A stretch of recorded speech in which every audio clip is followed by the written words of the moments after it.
Hi everybody, Anthony Carey here with Function First, and I'm with one of our team members, Wendy Cole. And today we're going to explain to you one of the exercises from the Pain-Free program. This is a very popular exercise, both from the book as well as what we use with our clients here at Function First. It's called the upper spinal twist or upper spinal rotation. It's an exercise that we have borrowed and modified from yoga, and of course, as with everything that we do, where it goes in the sequencing of the exercises and whom we apply it to is equally important as the exercise itself.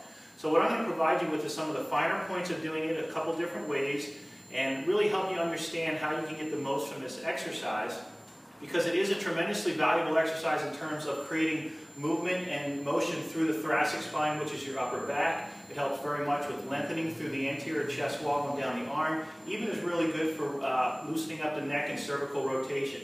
We do all this while we keep the hips and the lower body anchored and the lower back in a very safe place while we go through this motion. So we're going to start with Wendy laying on her right side here towards the camera. And one of the options that we do for folks is some folks are able to do this with their head right on the floor, because you're actually going to start with holding your head up. But by the time you go into the exercise, your head goes back on the floor. Some people with large shoulders or some people with restrictions in the neck might not be that comfortable, so we can always support the head from the side and come close to keeping the spine in alignment, viewed from the back. And at the same time, we could go a little bit higher if necessary. What you're going to see here with Wendy, she's doing a great job, is that she's at 90 degrees all around. So we're the torso here and the arms and the legs relative to the torso are 90 degrees. Extremely important as far as keeping the lower back safe and keeping the hips locked in here is that the knees stay nice and even. So we cue the clients to keep those nice and even like she's doing. Sometimes we'll have to squeeze those together, and I'll show you an example that when Wendy opens up, if she feels like she can't keep those knees together, we'll allow her to use the bottom hand to grab the back of the knee and hold it in place. So as mentioned earlier, the breathing is critical to this exercise. So what we're really going to encourage Wendy to do is take a really good diaphragmatic breath. And as she does that, now she's going to exhale and open up. And initially what we're going to do is we're just going to stay in this position. Okay? You can see that her palm is up, and we're lengthening all the way through the chest and the part of the wall here, or the front part of the arm. And even where her hand is really important. What we're going to see in a lot of folks is they drop the hand down too low, which actually causes the shoulder to rotate in and dilutes the benefit of the stretch here. So we play with this and get the maximum amount of fibers in alignment. Her thumb's roughly in line with her ears. She's doing this, and certainly the palm is up. Once she's here in this position, as it's demonstrated in the book, she's really going to continue to concentrate on her diaphragmatic breathing. We describe the breathing as the engine that causes the release through the thoracic spine by relaxing the muscles and also causing this relaxation response in the body.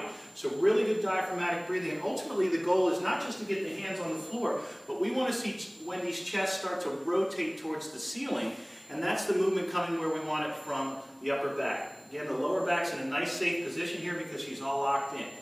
Now for some people, they'll get into this exercise and they'll be really tight and they'll be stuck like that. And for that person, it doesn't do them a whole lot of good just to stay here. They won't get the same benefit. So what we do is we do this actively where we go back and forth. So we're going to let Wendy go back to the start. She's going to take a nice, good diaphragmatic breath in again, and now she's going to exhale. And she's progressively releasing all that air out. And as she does that, she continues down. As soon as the air is fully expired, she did a great job of taking it in. She's going to come back and repeat. So for the person that doesn't have as good a motion as Wendy has here, the momentum of the arm coming over in this little bit of swing actually helps get the body to go in the direction we want to go instead of just trying to breathe through it. So we'll go back and forth with this motion until the person starts to really get some movement where we want it.